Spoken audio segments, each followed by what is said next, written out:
안녕하세요. 저는 30대 후반의 신유빈이라고 해요. 여러분, 모든 불행은 변장된 축복이라는 말을 들어보셨나요? 이 말을 그대로 뒤집어도 말이 될 수 있을 것 같기도 하네요. 저는 제가 진정한 행복이라 믿었던 것들이 한순간에 무너지고 모든 것을 다 잃고 가장 밑바닥에 있다고 생각했을 때 새로운 인생이 시작되는 것을 경험했거든요. 다 끝났다고 다 무너졌다고 생각한 순간은 끝이 아니었습니다. 저 자신을 스스로 지키지 못했다는 분노도 저를 지켜주지 않고 외면한 혹은 배신한 사람에 대한 원망도 다 이름 없는 감정이라는 것도 이제는 알아요. 저는 기억도 못하고 알지도 못했던 시절에 얽힌 인연이 제게 나타나 새로운 삶을 시작하게 됐거든요. 물론 저는 아주 특별한 일을 겪은 것이라 생각합니다만 이런 운명 같은 일이 아니더라도 절망의 끝을 버틴다면 결국은 새로운 문을 열 수 있다는 생각이 들어요. 저는 보육원 출신이에요. 가족에 대한 기억은 어렴풋하게조차 남아있지 않고 제 이름으로 된 제 얼굴이 들어가 있는 가족 사진 한 장이 없어요. 어린 시절 그 누구의 품도 어딘가의 집도 저를 위한 곳은 없었죠. 저는 보호를 받으며 자란 게 아니라 생존을 위해 버티며 살아낸 아이였어요. 제가 보육원에 들어간 건 3살도 되기 전이래요. 그것마저도 기록을 통해 알게 된 사실이지 제 기억에 남아있는 건 거의 없어요. 추억할 만한 행복했던 시절의 기억 같은 것도 없는 아이였던 거예요. 더 좋은 환경의 보육원도 많겠지만 제가 자란 곳은 누군가의 따뜻한 말보다는 시간과 규율에 맞춘 식사와 잠이 제공되고 허락되는 곳, 또 말 잘 듣는 아이가 착한, 아니 말을 잘 들어야 덜 혼난다는 원칙이 지배하는 곳이었어요. 학교를 다니기 시작하면서부터 다른 친구들과 제가 다르다는 걸 더 확실히 자각했던 것 같아요. 다른 친구들이 자연스럽고 편안하게 나누는 대화가 제게는 너무나도 이질적이었거든요. 넌 주말에 뭐 했어? 난 거실에서 하루 종일 만화책 보다가 엄마한테 등짝 맞았어. 엄만 괜히 그런다니까 정말. 맞아. 엄마들은 다 그런가 봐. 아무 말도 안 하다가 갑자기 수틀리면 막 뭐라고 한다니까. 나도 반찬 투정하다가 엄마한테 혼만 났어. 엄마한테 혼이 났다며 투정 부리듯 하는 이야기들 속에 편안한 거실, 읽고 싶은 책들, 따뜻한 밥상, 그리고 의지할 부모님 같은 것들이 자연스럽게 녹아 있었고, 제게는 그런 것들이 더욱 선명하게 다가왔던 것 같아요. 내 삶과 친구들의 삶은 이렇게 다르구나 그런 걸 충분히 느끼게 할 만큼 말이에요. 학년이 높아져도 그건 마찬가지였죠. 고등학생이 되니 당장 진로에 대해 생각을 해야 했고 학교에서도 그런 상담들이 이루어졌어요. 유빈아, 넌 졸업하고 취업하고 싶니? 보육원에서 지낼 수 있는 시간이 정해져 있는 걸로 아는데 말이야. 네, 맞아요. 고등학교 졸업하면 바로 자립해야 해요. 그렇지? 그래, 그럼 고등학교 재학 중에 지원할 수 있는 취업 프로그램들이 있는데. 선생님, 저는요, 공부해서 대학 가고 싶어요. 중학교 때부터 그럴 생각으로 정말 열심히 공부하고 있거든요. 그래.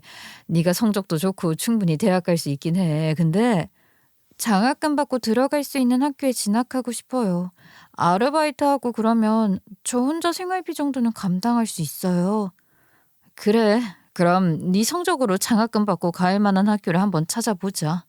중학교에 들어갈 무렵부터는 그 자립이라는 게 피부로 느껴졌고 압박으로 다가왔기에 저는 다른 아이들이 친구들과 놀 시간에 저는 도서관 책상에 앉아 단어를 외우고 문제를 풀었어요.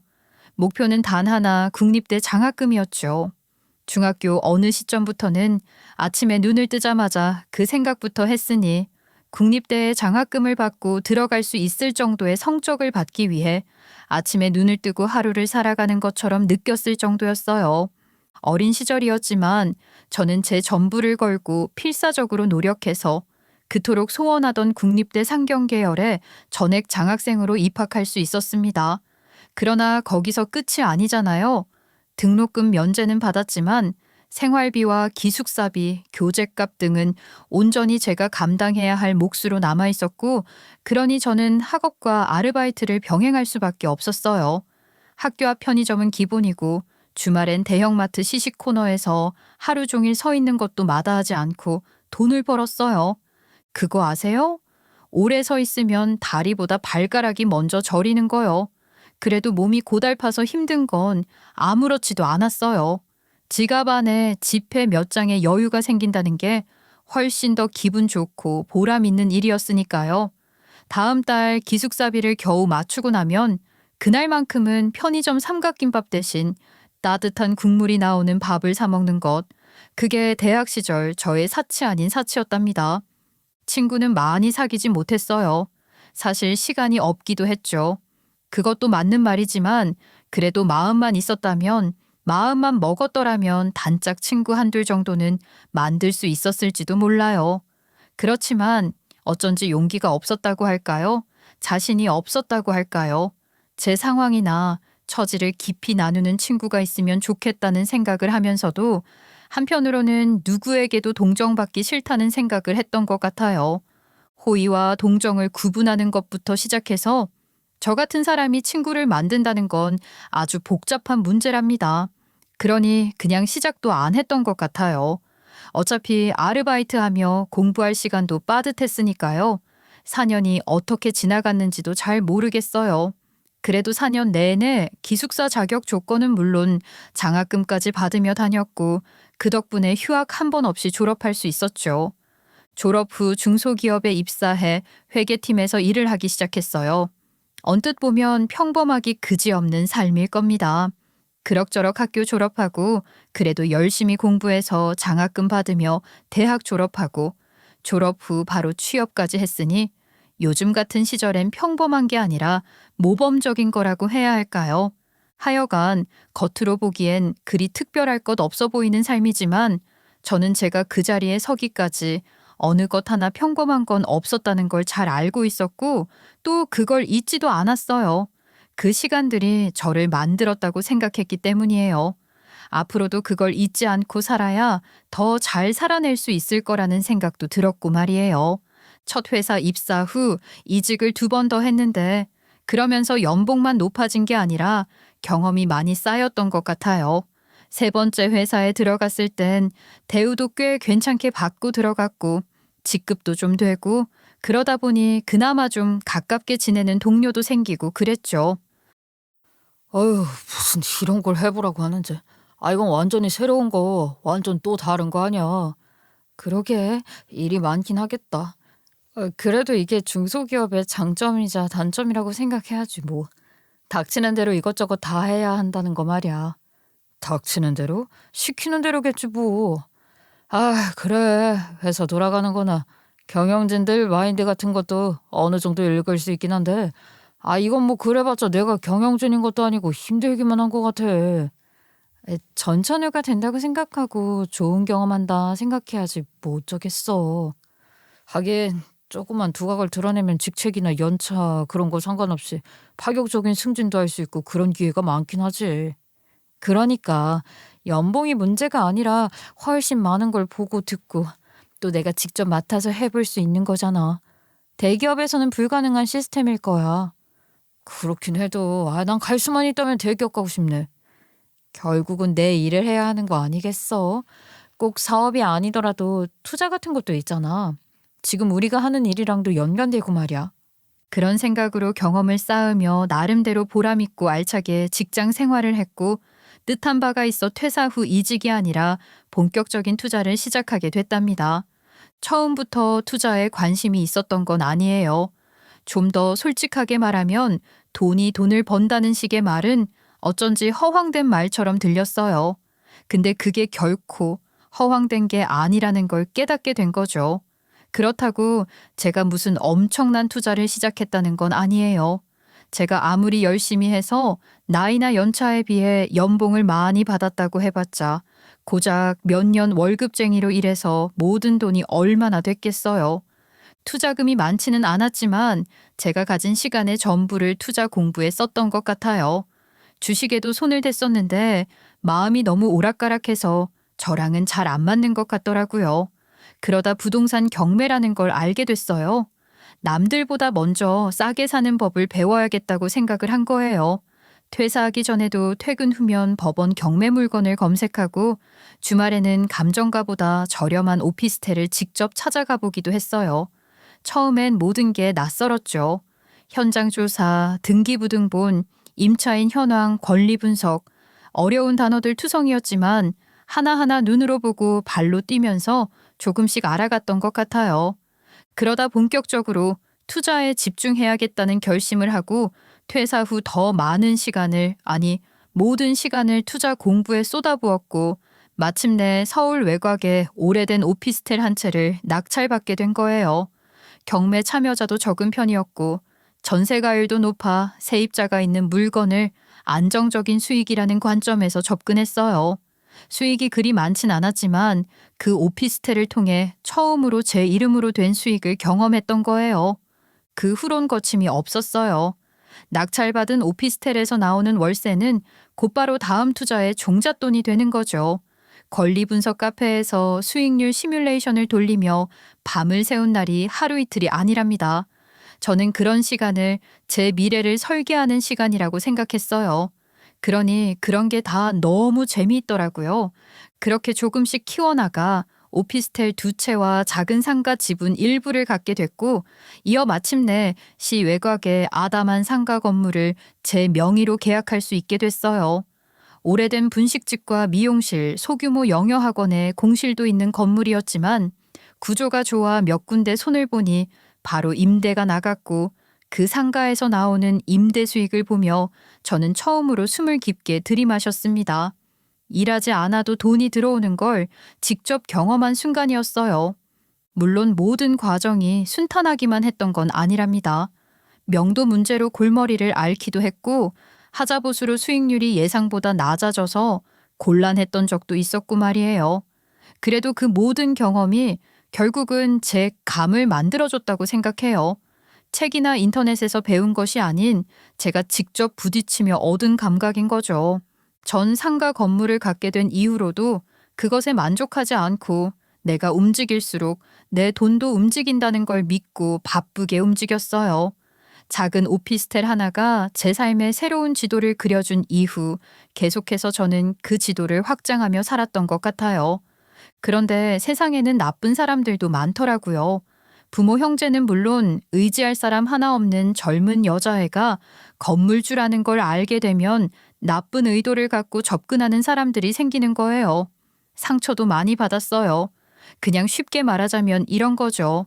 건물 보수 공사를 맡겼던 인테리어 업체 대표가 있었는데 일도 꼼꼼하게 해주고 제게도 아주 호의적으로 다가왔어요. 대표님 정말 감사해요. 덕분에 공사 잘 마칠 수 있었던 것 같아요. 인테리어 업체도 너무 많고 정보도 워낙 많으니까 진짜 잘하는 건 만나는 게 어렵던데 대표님은 견적 같은 것도 투명하게 해주시고 어떤 면에선 대단하신 것 같아요. 아유, 대단이라뇨. 제가 뭐 그럴 게 있나요? 신 사장님이야말로 대단하신 거죠. 아직 젊으신데 이런 건물을 다 갖고 계시고 말이에요. 아, 네, 뭐 그냥 운이 좀 좋았던 것 같아요. 제가 이런 말 드려도 되는지 모르겠지만 제가 참 신 사장님 같은 분을 보면 그냥 지나치지 못하겠더라고요. 저 뭐랄까? 보호해주고 싶다랄까요? 아, 네? 그게 대체 무슨 말씀이세요? 순간 기가 막혔는데 마냥 사람 좋은 줄로만 알았던 그 인테리어 업체 대표 눈빛이 미세하게 바뀌더라고요. 직업적인 존중에서 나오는 것 같았던 그 태도가 한순간 은근히 선을 넘기 시작하는 거죠. 일 얘기를 하던 중에 아무렇지도 않게 말입니다. 제가 단호하게 딱 끊으려고 해도 사람 마음이란 게 그런 게 아니다 하면서 계속해서 들이대는 건 저를 무시하는 거라고 밖에는 생각할 수가 없었어요. 외로운 사람들끼리 밥이라고 한번 먹자며 자기도 일만 하며 살아서 허할 때가 많다는 둥 그딴 소리를 하는데 전 정말 외로움 때문에 누굴 만나야 할 필요성을 느낀다거나 그런 적 없거든요. 제가 더 단호하게 태도를 분명히 하면 그런 제게 너무 방어적이라는 둥 비아냥거린다거나 다소 공격적이게 맞받아치는 사람들도 있었죠. 처음에는 부드럽게 다가오지만 결국엔 저의 취약한 상황을 노리는 시선들, 저를 사람으로 보지 않고 건물이나 돈으로 보는 것 같은 그런 시선이 견디기 어렵더라고요. 저는 가진 게 하나도 없던 사람이고 스스로 제 것을 만들어 온 사람이잖아요. 그게 누군가에겐 쉽게 흔들릴 약점으로 보였다는 사실이 조금은 슬프기도 했던 것 같아요. 그런 일을 몇 차례 겪고 나니 건물이고 뭐고 그냥 더 팔아서 떠나고 싶다는 생각이 들었어요. 그래서 기존 건물과 오피스텔을 다 처분하고 완전히 새로운 도시, 새로운 동네에 새 건물을 매입하고 이사를 했답니다. 물론 투자 가치를 보고 간 것이기도 하지만 저를 아는 사람이 없는 곳에서 새롭게 시작하고 싶었다는 게 가장 큰 이유였어요. 그랬기 때문에 저는 그곳에서 제가 건물주라는 것을 드러내지 않으려고 했고 평소 저의 성향도 검소한 편이라 그게 어렵지는 않았어요. 저는 집이나 차 같은 것에도 큰 돈 들이지 않았고 하고 다니는 것도 진짜 평범하거든요. 그렇게 저는 제 소유 건물의 건물주라는 것을 숨기고 고용된 관리인임을 자처하며 상가 건물 임대를 제가 직접 관리했어요. 새로운 곳이 주는 낯선 긴장감 같은 것도 좋았고 유난히 햇살이 좋았던 어느 오후였어요. 한 남자가 공실 임대 문의를 하러 왔더라고요. 저 혹시 여기 1층 상가 아직 임대 안 나간 거 맞죠? 네, 맞아요. 혹시 문자 주셨던.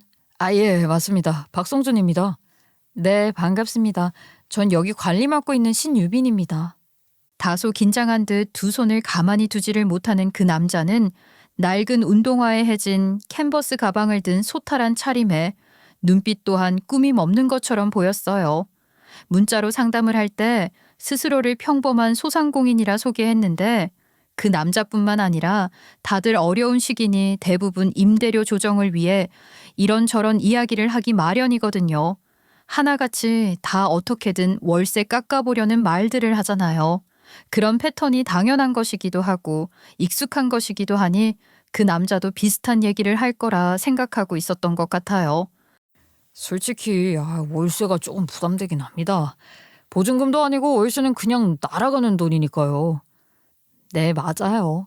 카페 하신다고 하셨죠? 가게 문 열고 수익이 어떻게 잡힐지 예측도 안 되는 상황이니 다들 그러세요. 월세 걱정 많이 하십니다. 저기 처음 6개월만 월세 조금 낮춰주실 수 없을까요? 6개월 딱 해보고 안 되겠다 싶으면 바로 접을 생각이거든요. 6개월은 버틸 수 있다고 생각하시는 거군요. 뭐 다들 그렇겠지만 저도 돈이 남아돌아서 장사하려는 사람은 아니니까요. 적금 깨고 대출도 좀 끼고 시작하는 거긴 하지만 6개월 정도는 맨 땅에 헤딩을 하더라도 버틸 수는 있어요. 최선을 다해서 그 안에 자리를 잡고 싶거든요. 월세를 조금이라도 깎아보려는 사람들의 뻔한 얘기들에 그 남자 한 얘기가 아주 많이 다르지는 않았어요. 굳이 다른 점을 꼽자면 단도직입적으로 아주 솔직하게 자기 패를 까고 들어왔던 게 조금 달랐다고 할 수 있을 텐데 그렇다고 해도 그게 아주 대단한 차별점은 아니었음에도 불구하고 뭔가 다르다는 느낌을 받았거든요. 유난히 진솔하고 인간적이라고 느껴졌던 것 같아요. 계산기를 심하게 두드리는 것 같지도 않고 그리 수완이 좋은 것 같지도 않았지만 진심으로 무언가를 시작하려는 사람의 결연함 같은 게 느껴지더라고요. 또래여서 그랬을까요? 왠지 더 마음이 갔던 게 사실이에요. 형편이 그리 좋은 것 같지 않아서 더 응원해주고 싶은 마음이 생겼죠.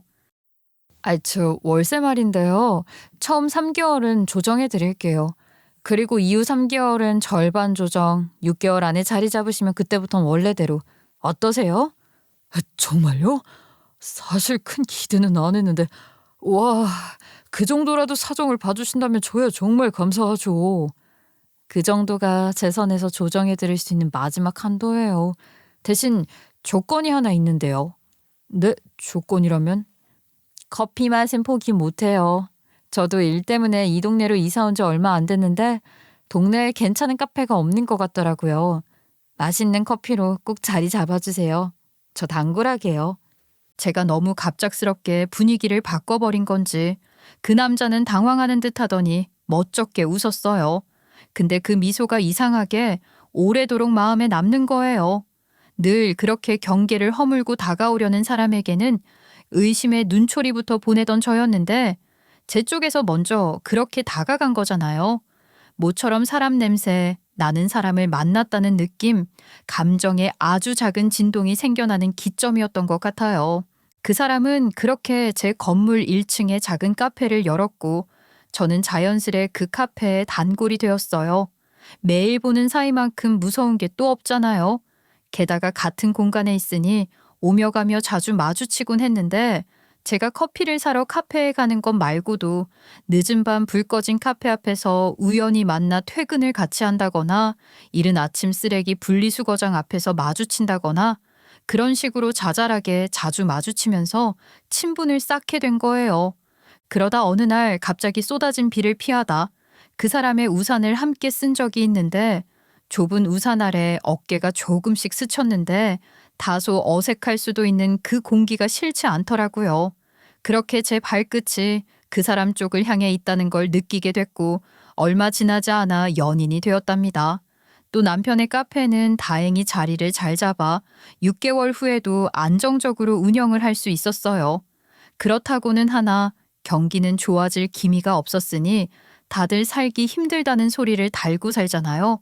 하루는 카페 손님이 유난히 적었던 날이라 남편도 힘이 쭉 빠져 있더라고요. 와, 오늘은 진짜 장사가 안 돼도 너무 안 되더라. 이게 돈도 돈이지만 너무 재미가 없는 거야. 그래, 뭔지 알 것 같아. 바쁘면 돈 버는 것도 좋지만 뭔가 그 바쁘게 움직인다는 게 신나기도 하고 그런 거랑 반대되는 기분 아닐까? 아, 맞아. 딱 그런 것 같아. 그래도 누군가랑 같이 버티고 있다는 기분이 들어서 그런지 겁나거나 그러진 않아. 응? 누군가랑 같이? 지금 내 얘기하는 거야? 그럼 또 누가 있겠어. 자기는 정말 어려운 환경에서도 잘 살아온 사람이잖아. 우리 같이 힘내자. 우린 분명 잘할 수 있을 거야. 정식으로 교제를 시작하기 전에 저는 제가 보육권 출신이라는 걸 사실대로 다 밝혔었어요. 혹시라도 그런 것에 편견이 있는 사람이라면 감정이 더 커지기 전에 정리를 해야 한다고 생각했거든요. 근데 남편은 제가 보육권 출신이라는 걸 알면서도 전혀 개의치 않았고 오히려 그런 환경에서도 바르게 잘 자란 저를 격려해주고 또 대단하다고 늘 높여주는 사람이었어요. 저를 두고 누구에게도 의지하지 않고 스스로 어른이 된 사람이라고 말해주곤 했어요. 남편이 너무 좋은 사람인 걸 알기 때문에 그런 사람을 속이는 것 같아 마음이 늘 불편했는데 그때 그 마음을 그대로 풀어버리기로 한 거예요. 제가 그냥 관리인이 아니라 건물주라는 걸 밝힌 거죠. 남편은 오히려 부담스러워하면서 자기에게 너무 과분한 상대라고 전혀 몰랐다며 당황스러워하더니 헤어지자고까지 하더군요. 좀 놀랄 거라는 생각은 했지만 그렇게까지 반응할 줄은 몰랐기 때문에 저 또한 당황했죠. 전 그런 이유로 남편과 헤어질 생각은 전혀 없었기 때문에 나는 그리 대단한 사람이 아니다라는 것을 어필하며 계속해서 남편을 설득했어요.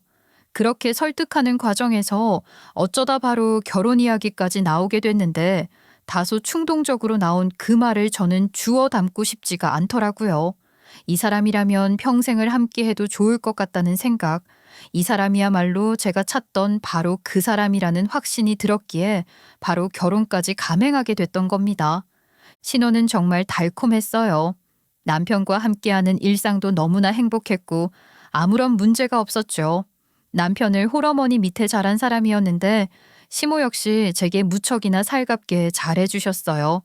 반찬이며 그런 것도 다 해주시고 친정엄마라 생각하라는 말도 해주시고 말이에요. 쉽게 할 수 있는 말일 수도 있지만 제게는 진심이 전해지는 것 같았어요. 남편도 시모도 좋은 사람들이라고 저는 굳게 믿고 있었던 겁니다. 그러다 남편 카페를 프랜차이즈화해서 확장하겠다고 하더니 자금이 부족하다며 제가 갖고 있는 부동산을 처분해 현금으로 유동화하면 어떻겠냐고 하더라고요. 대신 카페 사업과 관련된 모든 걸 제 명의로 하면 되지 않겠냐고 하면서요. 전 재산을 투자하라는 건데 사실 저로서도 쉬운 결정은 아니었어요. 그렇지만 남편이라는 사람을 믿었고 또 그 사람의 능력을 믿었기에 어려운 결단을 내렸죠. 또 모든 걸 제 명의로 한다고 하니 더 믿었던 것도 있어요. 그러나 제대로 된 사업을 시작도 못 해보고 실패를 하고 말았습니다. 저의 전 재산을 투자한 사업이 실패했다는 허망함만으로도 견디기 힘들었는데 시모가 말도 안 되는 이야기를 끌고 와 남편과 저 사이의 갈등을 유발하는 거예요. 너 인연, 내가 널 얼마나 아꼈는데 친딸이라 여기고 잘해줬더니 네가 감히 나랑 내 아들을 배신해? 어머니, 갑자기 그게 무슨 말씀이세요? 배신이라뇨? 사업 다 망하게 생겨서 가뜩이나 힘든 내 아들을 이런 식으로 2번 죽일 셈이냐 이 나쁜 년아? 어머니, 사업 실패로 힘든 건 저도 마찬가지예요. 제가 뭘 어쨌다고 이러세요? 너 내 아들 카페에 알바하는 그 젊은 총각이랑 그렇고 그런 사이라며? 뭐야? 엄마, 그게 무슨 말이야? 그게 사실이야? 네? 어머니, 말도 안 돼요. 대체 누가 그런 말을 해요? 그거 사실 아니에요. 자기야, 절대 아니야. 말이 되는지 안 되는지 사실인지 아닌지 어디 삼자 대면이라도 해볼 테냐? 정말 어이가 없었어요. 시모는 남편 앞에 저와 그 젊은 아르바이트생이 같이 있는 사진을 던져놓던데 그건 다 조작된 사진이었어요. 전 절대로 그런 짓을 저지른 적이 없으니까요. 그 아르바이트생이 조실부모하고 어릴 때부터 고아로 힘들게 자랐다는 걸 알고 남의 일 같지 않아서 몇 번 챙겨줬던 적이 있긴 하지만 그건 남편도 다 알고 있는 거고 저 혼자 했다기보다는 남편과 같이 남편을 통해서 한 일들이었어요. 그게 전부인데 시모는 그 아르바이트생을 저의 내연남으로 몰아가고 있었고 게다가 어떻게 구워 삶았는지 아마도 돈을 주고 매수를 한 거겠죠. 그 아르바이트생까지 시모의 말에 동조하며 제 남편 앞에 무릎을 꿇으며 죽을 죄를 졌다고 살려만 달라고 하는 겁니다. 미치고 팔짝 뛰겠는데 어느 누구도 제 말을 믿어주지 않았어요. 남편은 불같이 화를 냈고 그때부터 새로운 지옥이 시작되더군요. 제가 아무리 결백을 주장해도 또 그 결백이 진실로 드러난다고 하더라도 나아질 것이 하나 없는 상황이었어요. 남편과의 신뢰는 이미 산산조각이 났으니까요. 그래도 어떻게든 남편 마음을 돌려보려고 버텼지만 결국 이혼 소송까지 당하고 말았죠. 전 재산 다 날린 상황에서의 이혼이었으니 경제적인 분쟁은 있을 것도 없었고 그 소송이라는 게 말하자면 제가 부정한 짓을 저지르지 않았음을 증명해 이혼을 당하지 않으려고 애써야 하는 것, 그것뿐이었던 거예요. 조작된 증거야 그렇다 쳐도 당사자 증언까지 확보한 상황이잖아요. 시모가 작정을 하고 만들어 놓은 함정에 걸려든 것인데 이혼 소송 과정의 압박을 견디기도 힘들었고 또 더 이상 이 결혼을 유지해야 할 이유도 찾을 수 없었기에 소송 중 협의로 이혼을 결정했습니다. 그런데 이혼을 하고 나서야 알았지 뭐예요. 시모와 남편이 저의 전 재산을 몽땅 빼돌렸다는 걸 말이에요. 프랜차이즈 사기 같은 걸 당했다고 알고 있었는데 그게 다 시모와 남편의 계략이었어요. 그러니까 결론적으로 그것들이 제게 사기를 친 거예요. 전 건물을 팔아 현금화한 자본을 그대로 프랜차이즈 사업에 투자했고 그 과정에서 어떤 계약서나 약정서 같은 건 만들지도 않았어요. 모든 명의를 제 명의로 진행했으니 남편과의 사이에서 어떤 금전적인 거래를 한 것은 아니었던 거죠. 그리고 사업이 실패했다는 것, 사기를 당했다는 것도 이렇다 할 명확한 실체가 있는 게 아니었어요. 그러다 보니 제가 그것들한테 사기를 당했다는 걸 증명할 방법이 없더라고요. 게다가 아예 처음부터 제가 건물주라는 걸 알고 큰 그림 그리고 의도적으로 접근했다는 것도 알게 됐어요. 어찌나 철저하게 준비를 잘 했는지 변호사 사무실 돌아다니며 물어봐도 법적으로 제가 불리하다는 얘기만 들었습니다. 법적으로 제 재산을 되찾는 것이 어렵다는 거죠. 더 큰 좌절을 맛봐야 했지만 그렇다고 그대로 무너질 수는 없었어요. 저는 다시 시작하기로 했어요. 다시 돈도 벌고 힘을 길러 시모와 남편에게 뺏긴 재산을 되찾을 결심을 한 거예요. 당장 변호사 수임료라도 내려면 돈이 있어야 하잖아요. 채용 공고 올라온 것들을 하루 종일 들여다보며 지원 가능한 곳에는 거의 다 원서를 넣었던 것 같아요. 그러던 중 유난히 월급이 높게 측정되어 있는 공고를 보게 됐는데 그럴듯하고 번듯하게 써놨지만 자세히 읽어보니 쉽게 말해 식모를 구하는 거더라고요. 전반적인 부동산 관리 및 가사 도우미 업무를 봐야 하는 자리인 거죠. 제가 부동산 관리라면 자신이 있는 사람 아니겠어요? 월급도 많이 준다는데 가사 도우미 일도 좀 하면 어때요? 못할 일도 아니고 또 제가 결혼 생활하면서 집안일도 웬만큼 해본 경험이 있었으니 해볼만 하다 싶었던 거예요. 최대한 저의 장점이 잘 드러나게 이력서에 정성을 들여 지원했는데 바로 다음 날 연락이 와서 최종 면접을 보러 오라고 하더라고요. 꼭 채용이 돼서 일을 하고 싶다는 간절한 마음을 안고 면접 장소인 저택으로 갔죠. 제가 부동산 공부하면서 좋은 집들 구경도 꽤 많이 다녔거든요. 당장 제가 그런 집을 살 수는 없지만 경험 차원에서 덜어 보러 다니곤 했었는데 그렇게 보러 다녔던 집들만큼이나 으리으리한 저택이었어요.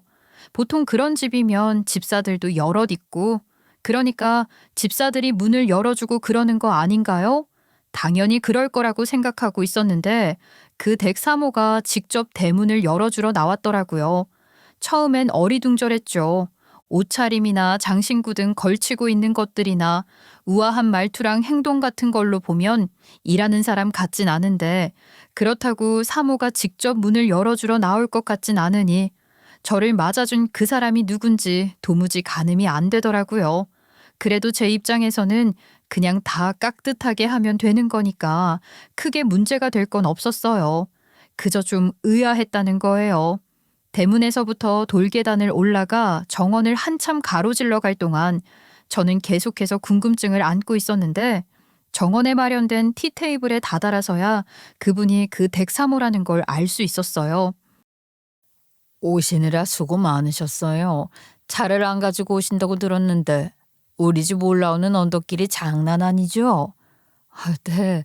저도 처음에 지도 보고서는 버스 정류장에서 얼마 안 되는 것 같아서 산책 삼아 걷기 좋을 거라고 생각했는데 이거 경사가 만만치 않더라고요. 헉헉거리면서 올라왔어요. 다들 등산하는 것 같다고들 하세요. 오랜만에 운동하는 것 같고 기분 좋습니다. 그렇게 얘기해주니 나도 좋네요. 날씨가 좋아서 마당에서 차 한잔 마시려고 준비를 해놨는데 괜찮으세요? 네, 좋습니다. 나무도 있고 꽃도 있고 답답한 실내보단 훨씬 좋죠. 이 댁은 실내도 답답할 것 같진 않지만요. 얘기를 참 재밌게 하네요, 젊은 사람이. 그 부침성도 좋은 것 같고. 아니에요. 워낙 편하게 잘 대해주신 덕분이에요. 가벼운 대화로 시작했지만 그 짧은 대화에서도 느껴지는 게 있잖아요. 그렇게 으리으리한 집에 사는 사모님인데도 불구하고 특권의식 같은 것도 별로 없으신 것 같고 좋은 분 같았어요. 다 모르겠고 대문을 직접 열어준 것만 봐도 뭔가 다르다는 생각이 들잖아요. 과거에는 꽤나 날리던 재벌가 회장 사모였다고 하던데 지금은 사업은 다 정리했고 부동산만 관리 중이라고 하더라고요. 모르긴 몰라도 재산 규모가 저는 짐작도 할 수 없을 수준일 텐데 그런 부를 가진 사람으로 보이지는 않았어요. 다른 가족 없이 나 혼자 사는 집이라 살림도 특별한 건 없어요. 내가 그렇게 까다로운 사람도 아니고 말이에요. 네, 그러신 것 같아요. 아니, 다른 뜻이 있는 게 아니라 사실 제가 사모님 같은 분을 처음 뵙는 거긴 하지만 흔히 생각하는 부잣집 사모님과는 좀 다르신 것 같아요. 제가 선입견이 너무 심한 건가요? 그렇게 보일 수도 있을 거예요. 사실 나도 사람들이랑 교류가 그렇게 많지 않아서 다른 사람들은 어떻게 사는지 모르겠지만 말이에요. 좋은 쪽으로 다르게 보인다는 말씀을 드린 거예요. 아시죠? 그래요. 알아들었어요. 좋게 봐줘서 고맙네요. 괜찮다면 난 유빈 씨한테 내 일을 맡기고 싶어요. 부동산 관리도 맡아줄 수 있는 믿을 만한 사람이 필요한데 그 부분 경험도 있다고 하니 더 바랄 게 없을 정도예요. 맡겨만 주시면 열심히 하겠습니다. 저도 지금 일이 절실한 상황이거든요. 정말 잘해보고 싶어요. 잘 부탁드립니다. 아이고, 부탁은 내가 해야지. 그럼 온 김에 집 소개도 하고 간단하게 할 일들도 조금 알려주고 그러면 좋겠죠? 그 안으로 들어갈까요? 그렇게 정식으로 채용하겠다는 이야기를 듣고 집 안으로 들어갔는데 현관을 따라 긴 복도를 지나 거실에 들어섰더니 제일 먼저 눈에 띄는 게 있었어요. 바로 거실 한쪽 벽에 옛날 사진 액자들이 쭉 걸려 있더라고요. 대부분 가족 사진 같았어요. 우와, 멋있어요. 가족 사진인가 봐요. 이렇게 오래된 사진들을 모아서 걸어놓으니까 마치 박물관 같기도 하고 너무 근사한데요? 네, 대부분 가족들이에요. 내 가족의 역사를 담은 벽면인 거죠. 어, 그런데 이 사진은, 아니, 어떻게 이 사진이 여기, 왜 그래요? 뭐 아는 사람 사진이라도 있어요? 아니, 그게 아니라요. 이건 제 사진인데, 틀림없어요. 저 어릴 적 사진인데, 이게 왜 여기 있는 거죠? 사모님이 왜 제 사진을 갖고 계시는 거죠? 뭐라고요? 이게 정말 유빈 씨란 말이에요? 사모는 재차 확인을 하더니 갑자기 눈물을 왈칵 쏟으며 펑펑 울기 시작하셨는데 어찌나 격하게 우시던지 급기야 혼절까지 하신 겁니다. 제 사진이 그런 저택에, 그것도 가족들 사진을 모아놓은 벽에 함께 걸려있을 이유가 없잖아요. 저 또한 너무나 놀라서 다리가 다 후들거리는 것 같았는데 사모는 혼절까지 하셨으니 오히려 저는 조금 더 차분해지는 것 같기도 했어요. 그러나 그 짧은 순간 별별 생각을 다 하게 되는 건 어쩔 수가 없더군요. 설마 이 사모가 내 생모라도 되는 건 아닐까? 그런 생각이 제일 먼저 들었던 게 사실입니다. 제가 드라마를 너무 많이 본 걸까요? 그런데 솔직히 그런 생각이 드는 것도 무리가 아니잖아요. 그렇지 않나요? 여러분이라면 그런 생각이 안 드시겠어요? 혼절한 사모의 상태를 살피는 동안에도 제 머릿속은 혼돈 그 자체였습니다. 상태가 심각하신 것 같지는 않아서 잠깐 안정을 취하시면 괜찮아지실 것 같기도 했지만 혹시 모르니 구급차를 부르긴 했어요. 구급차가 도착하기 전에 사모가 먼저 정신을 차리셨지만 말이에요. 정신을 차리시긴 했지만 마음을 가라앉히고 진정하기까지는 더 많은 시간이 필요하신 것 같았어요. 사모님이 평정심을 회복할 때까지 저는 아무 말도 못하고 그저 기다릴 수밖에 없었죠. 여전히 그 복잡한 머릿속을 이리저리 헤매면서요. 드디어 사모가 천천히 입을 여셨는데 그 사모가 저의 생모였다 같은 그런 일은 역시나 드라마에서나 일어나는 일이더라고요. 그건 아니었어요. 그렇지만 사모와 저의 인연 또한 어느 드라마 못지않은 얽히고 설킨 인연이 있었던 거예요. 사모 남편이 경영하던 기업은 재벌 소리 들을 정도로 꽤 알아주는 잘 나가던 기업이었다고 했잖아요. 그런데 내부적으로는 외부에 드러나지 않은 문제가 많았던 모양이에요.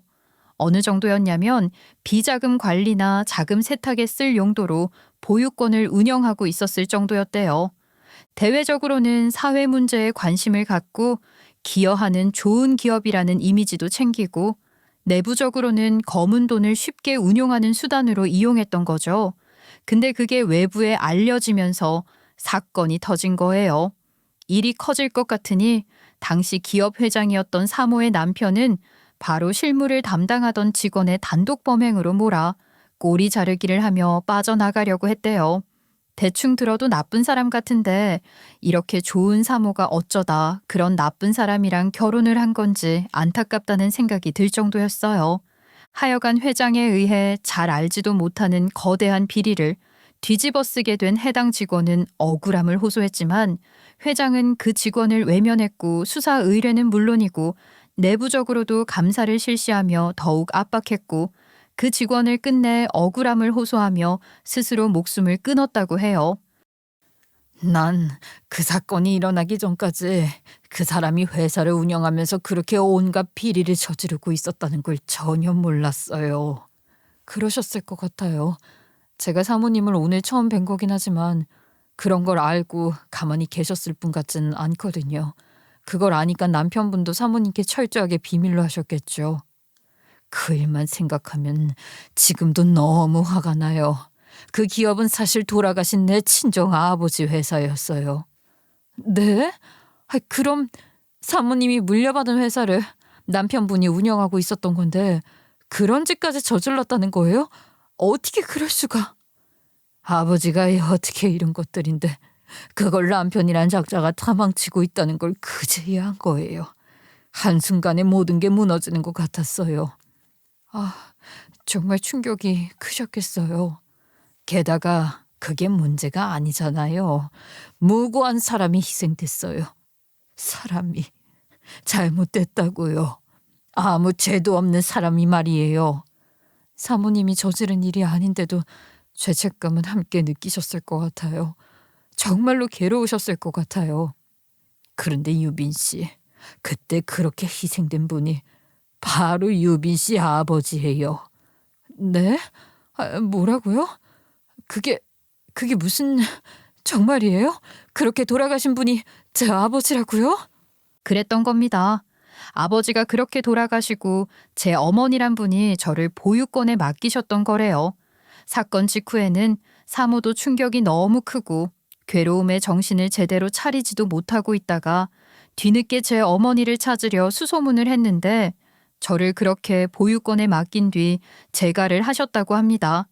단란했던 가정이 그 사건 때문에 풍비박산이 났다는 생각에 사모는 제게 너무 미안하셨대요. 그래서 몰래 어린 날을 후원하셨다는 거예요. 당시 저는 너무 어렸기 때문에 부모님에 대한 기억도 거의 없고 보육권에서 후원을 받은 적이 있다는 것도 전혀 몰랐거든요. 그런데 사모의 이야기를 계속 들으니 그럴 수밖에 없었겠구나 싶었습니다.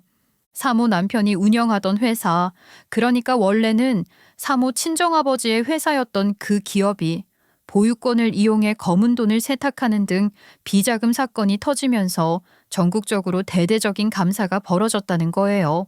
비슷한 방식으로 운영되는 보육권이 더 있을 거라고 생각했던 거겠죠. 아니나 다를까 여러 보육권들이 그런 비리에 휘말렸는데 공교롭게도 제가 살고 있던 보육권도 비리가 적발되어 결국 문을 닫게 된 겁니다.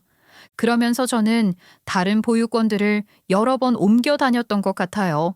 그런데 그때 사모도 개인적으로 아주 복잡한 시기를 보낸 거죠.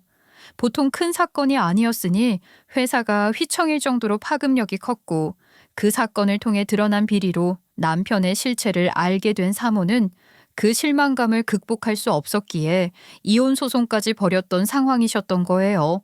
이혼을 하기까지 질이 멸렬한 시간이 흐르고 주변 정리가 끝난 후에야 제가 지내던 보육권 소식을 알게 되어 저의 행방을 추적했는데 보육권을 옮겨 다니는 과정에서 기록이 소실된 것인지 찾을 수가 없었다고 해요. 입양을 간 것도 아니고 사고를 당하거나 아팠다는 기록이 있는 것도 아닌데 그냥 어디선가 더 이상 추적이 안 됐던 거죠. 제가 있다고 나와 있는 보육권에는 제가 없었고 이후 어디로 어떻게 옮겨가게 됐는지 알 수가 없었대요. 그럼 이 사진은 내가 처음으로 유빈 씨를 후원했던 그 보육원에서 받은 사진이에요. 유빈 씨가 이렇게 잘 지내고 있다는 걸 보여주는 거죠. 그랬군요. 비슷한 사진이 저도 있어요. 같은 옷을 입고 있는 사진인데 어쩌면 같은 날 찍은 사진일지도 모르겠네요. 제가 보육원을 옮겨 다니는 동안 그 사진도 저와 함께 다녔던 것 같더라고요. 그 사진을 들고 여러 보육원에 이런 아이가 있는지 알아보고 다녔었는데 결국은 찾지 못했어요. 사모님께 저는 그리 추억하고 싶은 기억이 아니었을 텐데 어떻게 제 사진을 가족 사진과 함께 이렇게 걸어두셨어요? 그래요. 유빈 씨는 내게 죄책감을 갖게 하고 상기시키는 존재였죠. 평생 그 죄책감을 덜치지 못하고 미안한 마음을 품고 살고 있었으니까요. 그렇지만 그 마음을 외면하고 싶지는 않았어요. 이렇게라도 사진을 걸어두고 평생 미안한 마음으로 속죄하고 살고 싶었던 것 같아요. 사모님 잘못도 아닌걸요. 사모님도 전혀 모르고 있었던 일이잖아요. 몰랐다고 해서 내 책임이 없는 건 아니잖아요. 남편에게 그렇게 회사를 다 맡기는 게 아니었어요. 그게 내 잘못이었다고 생각해요.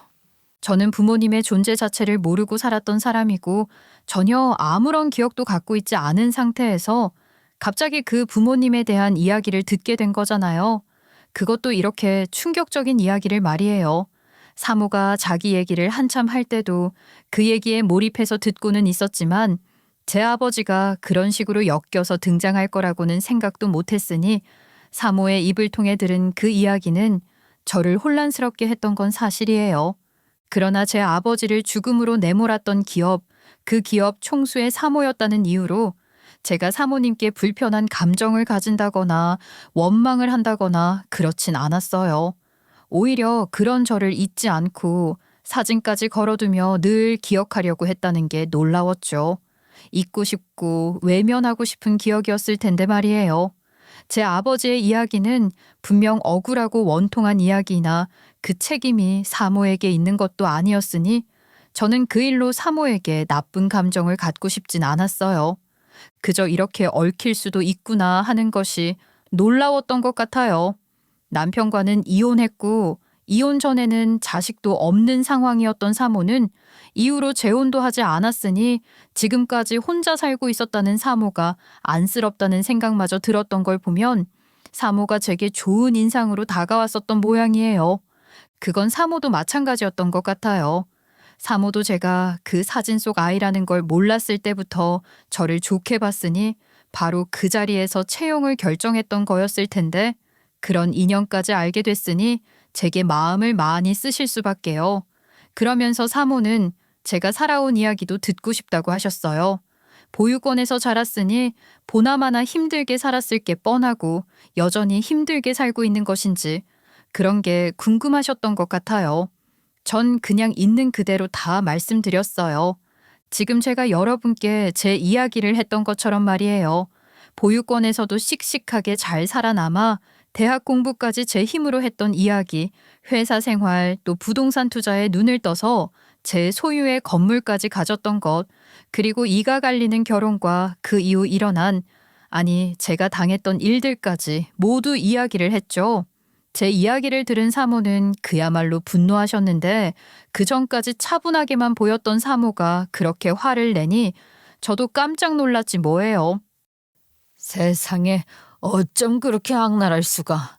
그러니까 처음부터 다 계획되어 있었다는 거잖아요. 너무 끔찍한 인간들이군요. 그런 인간들이 아무렇지 않게 떵떵거리며 사는 꼴 당연히 볼 수는 없죠. 저도 그랬어요. 제가 당한 부당함을 그냥 둘 수는 없었어요. 그래서 변호사도 찾아다니고 이리저리 알아본다고 했지만 아예 작정을 하고 준비를 한 것이니 법적으로는 제가 불리하다고 하더라고요. 길고 짧은 건 대봐야 하는 거죠. 그리고 난 정의는 어떻게든 밝혀진다고 믿어요. 유능하다는 변호사들은 다 끌어모아서라도 내가 반드시 유빈 씨의 억울함 풀어줄게요. 내가 유빈 씨의 잃어버린 시간들을 되돌려줄 수는 없지만 지금 상황에서 할 수 있는 거라면 다 해주고 싶어요. 말씀만으로도 이미 너무 든든해요. 네, 사모님이 도와주신다면 저도 그 인간들이랑 다시 대면해서 싸워보고 싶어요. 제가 어떻게 이런 것들인데 그것들이 그걸 누리고 살게 될 순 없어요. 그렇게 사모님은 최고의 변호인단을 꾸려주셨고 자신의 화려한 인맥과 법률 네트워크까지 총동원해서 제 일을 위해 노력해 주셨어요. 아주 그냥 있는 대로 탈탈 털어주신 거죠. 전시모와 전 남편이라는 그 인간들 말입니다. 저한테만 나쁜 짓을 했겠어요? 그 정도로 치밀하게 사기를 치는 것들이니 온갖 불법적인 것들을 다 저지르고 살고 있더라고요. 불법 증여, 명의신탁 부동산, 세금 탈루 등 위법 사항이 한두 가지가 아닌 거예요. 사모가 꾸려준 변호인단이 제 사건을 해결하기 위해 자료들을 끌어모으는 과정에서 감자 캐듯이 줄줄이 엮어 나오는데 노다지가 따로 없다고 할 정도였어요. 다른 것들은 그렇다 치고 제 사건에 대해서는 말씀을 드릴게요. 우선 가장 큰 뼈대는 사기죄죠. 타인을 기망해 재산상의 이익을 취한 경우, 그러니까 저를 기망, 즉 속였는가 하는 것과 그로 인해 제가 어떤 재산상의 손해를 입었는지를 입증해야 하는 거였어요. 제가 제 의지로 제 건물을 처분해 사업에 투자한 것은 맞지만 이후 제가 투자한 자금으로 제대로 된 사업을 진행한 것이 아니라 사기를 당했다는 거짓말로 저를 속이고 그 재산을 모두 빼돌린 거잖아요. 법적으로 서류 같은 걸 아무리 잘 갖춰놨다고 하더라도 애초에 실체가 없는 것이기 때문에 허점이 있을 수밖에 없다고 하더라고요. 저의 든든한 변호인단이 그걸 아주 잘 찾아내 줬고 말이에요. 또 제게 뒤집어 씌웠던 외도 누명 말인데요. 그것들이 전 남편 카페 아르바이트생을 돈으로 매수했을 거라고 했잖아요. 그 아르바이트생 찾아내서 법적으로 처벌받을 수도 있는 행위라는 걸 적시하니 벌벌 떨면서 다 사실대로 말하겠다고 하던걸요. 이건 명백한 명예훼손과 무고죄에 해당하는 거죠. 이 두 가지 큰 죄에 대해 고소를 진행해 형사 처벌을 받게 했어요. 전시모와 전 남편이 공동으로 범죄를 계획하고 실행한 것이기에 가중 처벌까지 받았죠. 그래봤자 그것들이 저지른 벌에 비하면 형량으로 받은 벌금은 제겐 너무 적은 금액이라 느껴졌어요. 물론 민사도 진행했으니 부당하게 빼앗아간 제 재산은 그대로 돌려받을 수 있었고 손해배상 청구도 추가로 할 수 있었습니다. 사기 결혼으로 혼인 무효 혹은 취소까지 가려는 소송은 하지 않았어요. 굳이 의미가 없을 것 같았거든요. 그것들은 저한테 갈취한 재산뿐만 아니라 비슷한 방식으로 사기쳐서 불법적으로 취득한 재산도 다 몰수당했으니 제가 하고 싶었던 복수는 다 했다 싶어요. 빈털터리로 된 그 인간들 사는 꼴 같은 건 더 이상 궁금하지도 않다고요.